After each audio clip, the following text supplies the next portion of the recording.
નમસ્કાર વિદ્યાર્થી મિત્રો, આજે આપણે બંધારણીય સુધારાલક્ષી મહત્વના એમસીક્યુ જોઈશું. આજનો ટોપિક ઘણા વિદ્યાર્થીઓ માટે કંટાળાજનક હોઈ શકે, પરંતુ જેમને બંધારણમાં સારો એવો સ્કોર કરવો છે એમના માટે આજના એમસીક્યુ મોસ્ટ આઈએમપી રહેશે. તો હવે આપણે એમસીક્યુ તરફ આગળ વધીએ. પહેલો એમસીક્યુ છે કે ભારતના બંધારણમાં સુધારો કરવાની પ્રક્રિયા કયા દેશના બંધારણમાંથી લેવામાં આવી છે? યાની કે જે બંધારણમાં સુધારો કરીએ છીએ એની પ્રક્રિયા કયા દેશમાંથી લેવામાં આવી છે? તો આપણે જે અનુચ્છેદ 168 હેઠળ બંધારણમાં સુધારા કરીએ છીએ એ દક્ષિણ આફ્રિકામાંથી લેવામાં આવી છે. પછી આગળ કઈ અનુચ્છેદ મુજબ સંસદ બંધારણમાં સુધારા કરી શકે? હાલ જ વાત કરી, અહીં કલમની જગ્યાએ અનુચ્છેદ વધુ સટીક રહેશે. તો આમાં શું જવાબ આવશે? અનુચ્છેદ 368 હેઠળ. પછી આગળ પ્રથમ બંધારણીય સુધારો કયા વર્ષે કરવામાં આવ્યો હતો? પ્રથમ બંધારણીય સુધારો, આમાં જવાબ આવશે 1951માં પ્રથમ બંધારણીય સુધારો કરવામાં આવ્યો. પ્રથમ બંધારણીય સુધારો મુખ્યત્વે જમીન સુધારણા માટે લાવવામાં આવ્યો હતો અને પ્રથમ બંધારણીય સુધારા હેઠળ 9મી અનુસૂચિ ઉમેરવામાં આવી બંધારણમાં. પછી આગળ બંધારણના કયા સુધારાને લઘુ બંધારણ તરીકે ઓળખવામાં આવે છે? લઘુ બંધારણ અથવા મિની બંધારણ. તો આમાં જવાબ આવશે 42મો સુધારો. અને આ 42મો સુધારો ઇન્દિરા ગાંધીની સરકાર દરમિયાન કરવામાં આવ્યો હતો અને આ 42મા સુધારા દ્વારા આમુખમાં પ્રથમવાર સુધારો થયો હતો. તેમાં 3 નવા શબ્દ ઉમેરવામાં આવ્યા હતા. પ્રથમવાર જે 10 મૂળભૂત ફરજો ઉમેરવામાં આવી એ પણ 42મા સુધારા દ્વારા ઉમેરવામાં આવી અને એના સિવાય જે લોકસભાની મર્યાદા 5 વર્ષથી વધારીને 6 વર્ષ કરવામાં આવી અને હાઈકોર્ટ અને સુપ્રીમ કોર્ટ પાસે જે ન્યાયિક પુનરાવલોકન કરવાની ક્ષમતા હતી એને મર્યાદિત કરવામાં આવી. અને એવું માનવામાં આવે છે કે 42મા સુધારા દ્વારા ઇન્દિરા ગાંધીએ લોકતંત્રની હત્યા કરવાનો પ્રયત્ન કર્યો હતો અને એના પછી 43મો સુધારો મોરારજી દેસાઈની સરકાર દ્વારા કરવામાં આવ્યો, જેમાં જે તત્કાલીન જે બંધારણ માટે અયોગ્ય સુધારા હતા એમને હટાવવામાં આવ્યા અને એના પછી જે 44મો સુધારો હતો એમાં વિસ્તૃત સુધારા કરવામાં આવ્યા, જેમાં ઇન્દિરા ગાંધીની સરકાર દ્વારા જે અયોગ્ય બંધારણીય સુધારા કરવામાં આવ્યા હતા એમને વિસ્તૃત રીતે સુધારવામાં આવ્યા. પછી આગળ બંધારણના આમુખમાં સમાજવાદી, બિનસાંપ્રદાયિક અને અખંડિતતા શબ્દો કયા સુધારા દ્વારા ઉમેરવામાં આવ્યા હતા? આમુખમાં એકવાર જ સુધારો થયો હતો, એ પણ 42મા સુધારા દ્વારા. એમાં 3 નવા શબ્દ ઉમેરવામાં આવ્યા: સમાજવાદી, બિનસાંપ્રદાયિક અને અખંડિતતા. પછી આગળ મિલકતનો અધિકાર મૂળભૂત અધિકારોની યાદીમાંથી કયા સુધારા દ્વારા રદ કરવામાં આવ્યો? મિલકતનો અધિકાર, જેને મૂળભૂત અધિકારોમાંથી હટાવીને કાયદાકીય દરજ્જો આપવામાં આવ્યો, એ 44મા સુધારા દ્વારા કાયદાકીય દરજ્જો આપવામાં આવ્યો. એના સિવાય 44મા સુધારા દ્વારા શું કરવામાં આવ્યું? જે ઇન્દિરા ગાંધી દ્વારા અયોગ્ય બંધારણીય સુધારા કરવામાં આવ્યા હતા એમને વિસ્તૃત રીતે હટાવવામાં આવ્યા. પછી આગળ કયા સુધારા દ્વારા મતદાન કરવાની ઉંમર 21 વર્ષથી ઘટાડીને 18 વર્ષ કરવામાં આવી? તો આમાં જવાબ આવશે 61મા સુધારા દ્વારા. 61મો સુધારો ક્યારે થયો હતો? 1989માં રાજીવ ગાંધીની સરકાર દરમિયાન, જેમાં મતદાન કરવાની ઉંમર પહેલાં 21 વર્ષ હતી એને ઘટાડીને 18 વર્ષ કરવામાં આવી.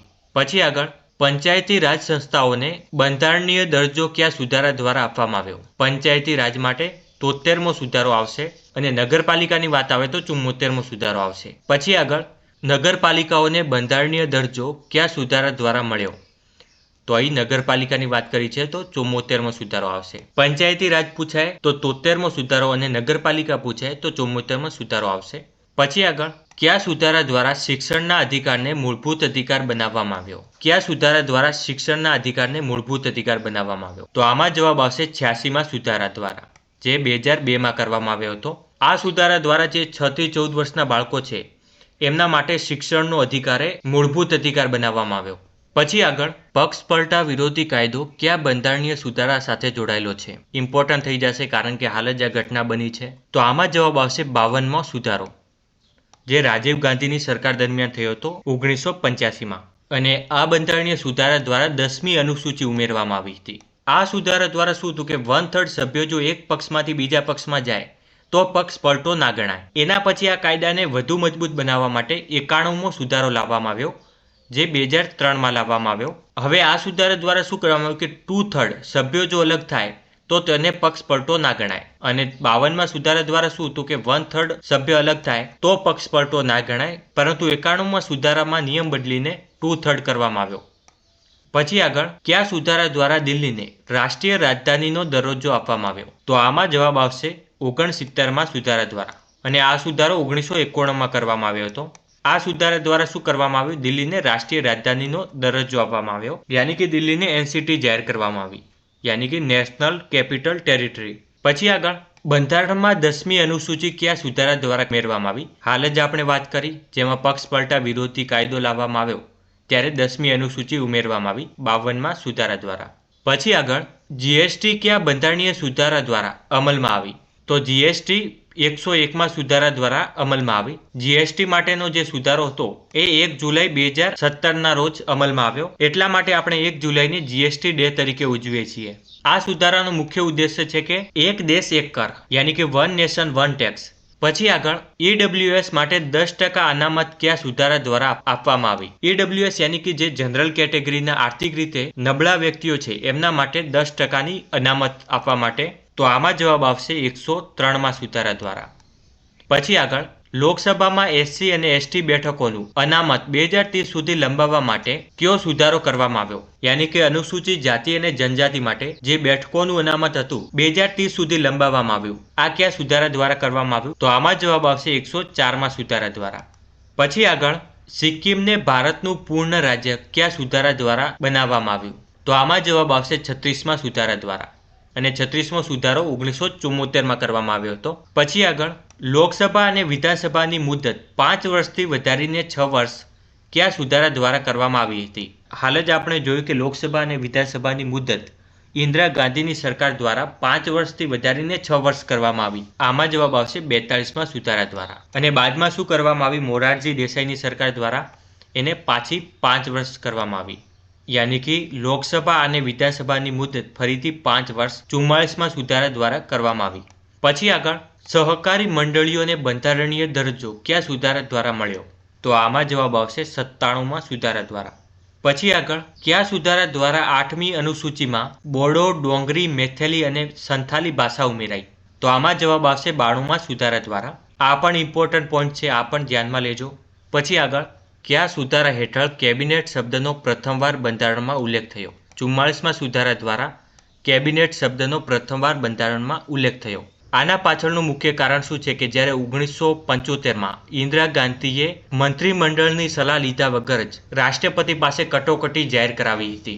એટલા માટે 44માં સુધારા દ્વારા શું કરવામાં આવ્યું? 44માં સુધારા દ્વારા કહેવામાં આવ્યું કે રાષ્ટ્રપતિ પોતાના મંત્રીમંડળ સિવાય યાની કે કેબિનેટની સલાહ લીધા વગર અથવા એમની લેખિત સલાહ વગર એ કટોકટી જાહેર કરી શકશે નહીં. એટલા માટે આ કેબિનેટ શબ્દનો પ્રથમવાર ઉલ્લેખ કરવામાં આવ્યો. પછી આગળ કયા સુધારા દ્વારા મિલકતના અધિકારને કાનૂની અધિકાર બનાવવામાં આવ્યો? હાલ જ આપણે ઉપર જોયું, પ્રશ્ન એ જ હોય છે પણ પૂછવાની રીત થોડી બદલાઈ જાય છે. જે મિલકતનો મૂળભૂત અધિકાર હતો એને કાનૂની અધિકાર કયા સુધારા દ્વારા ફેરવવામાં આવ્યો?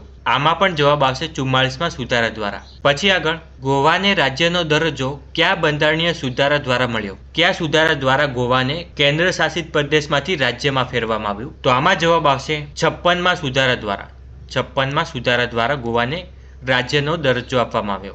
આગળ વધીએ એના પહેલાં તમારા માટે એક સ્પેશિયલ ઓફર છે. અમારા દ્વારા ગુજરાત ભૂગોળની મોસ્ટ આઈએમપી પીડીએફ બનાવવામાં આવી છે. એમાં જમીનના પ્રકારો, રાષ્ટ્રીય ઉદ્યાનો, પર્વતો, ડુંગરો, નદીઓ, રામસર સાઇટ, જેમાં હવે 5 રામસર સાઇટ થઈ એ પણ અપડેટ કરી દેવામાં આવ્યું. જિલ્લાઓની વિશેષતા, જેમાં હવે 34 જિલ્લાઓ થયા છે એ પણ, અને જે ગુજરાતના અલગ અલગ પ્રદેશો છે એમને પણ આ પીડીએફમાં કવર કરવામાં આવ્યા છે માત્ર 32 પેજમાં. સાથે જે પરીક્ષાલક્ષી કેવા એમસીક્યુ પૂછાઈ શકે એ પણ વન લાઇનરમાં કવર કરવામાં આવ્યા છે માત્ર 49 રૂપિયામાં. સાથે આ પીડીએફ જે લેશે એમને પર્યાવરણની પીડીએફ પણ આપી દેવામાં આવશે.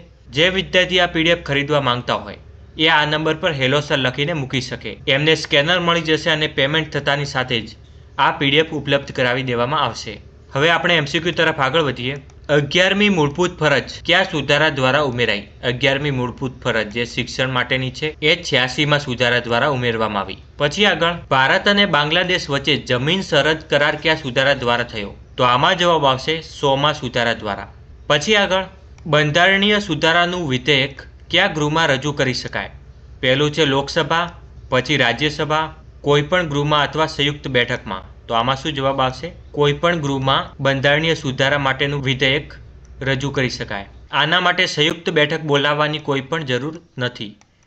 પછી આગળ શું રાષ્ટ્રપતિ બંધારણીય સુધારા વિધેયક પર વીટો વાપરી શકે? તો આમાં જવાબ આવશે ના. જો બંને ગૃહમાંથી જો બંધારણીય સુધારા વિધેયક પસાર થઈ જાય તો એના પછી રાષ્ટ્રપતિને ફરજિયાતપણે સહી કરવી પડે. ત્યારે રાષ્ટ્રપતિ પોતાનો પોકેટ વીટો વાપરી શકશે નહીં. પછી આગળ કયા સુધારા દ્વારા રાષ્ટ્રપતિ માટે બંધારણીય સુધારા બિલ પર સહી કરવી ફરજિયાત બની? જો સંસદમાંથી બંધારણીય સુધારાનું બિલ પસાર થઈ જાય તો રાષ્ટ્રપતિને ફરજિયાતપણે સહી કરવી એ કયા સુધારા દ્વારા ફરજિયાત બનાવવામાં આવી? તો આમાં જવાબ આવશે 24મા સુધારા દ્વારા. પછી આગળ ભાષાકીય ધોરણે રાજ્યોની પુનઃરચના કયા સુધારા દ્વારા કરવામાં આવી હતી? જ્યારે દેશ આઝાદ થયો ત્યારે રાજ્યની વહેંચણી ભાગ A, B, C, D માં કરવામાં આવેલી હતી અને પછી ભાષાકીય ધોરણે રાજ્યોની પુનઃરચના કરવામાં આવી. તો આ કયા સુધારા દ્વારા કરવામાં આવી? તો આમાં જવાબ આવશે 7મા સુધારા દ્વારા. અને આમાં એક ખાસ વસ્તુ યાદ રાખજો કે જે ભાષાકીય રચના માટેની ભલામણ કોણે કરી હતી? તો ફઝલ અલી આયોગે. પછી આગળ મૂળભૂત ફરજો કયા સુધારા દ્વારા બંધારણમાં ઉમેરવામાં આવી? આ પણ આપણે જોઈ ગયા 42મા સુધારા દ્વારા, જે ઇન્દિરા ગાંધી દ્વારા કરવામાં આવ્યો તો 42મો સુધારો, એમાં મૂળભૂત ફરજો ઉમેરવામાં આવી. હવે તમારે કમેન્ટ્સમાં બતાવવાનું છે કે જે સ્વર્ણસિંહ સમિતિ હતી એમની ભલામણથી 42મા સુધારામાં શું ઉમેરવામાં આવ્યું હતું. તો જો વિડીયો પસંદ આવે તો વિડીયોને લાઇક અને ચેનલને સબસ્ક્રાઇબ જરૂર કરજો. અને જેમને આ MCQની PDF જોઈતી હોય એમને આ ટેલિગ્રામ પર મળી રહેશે.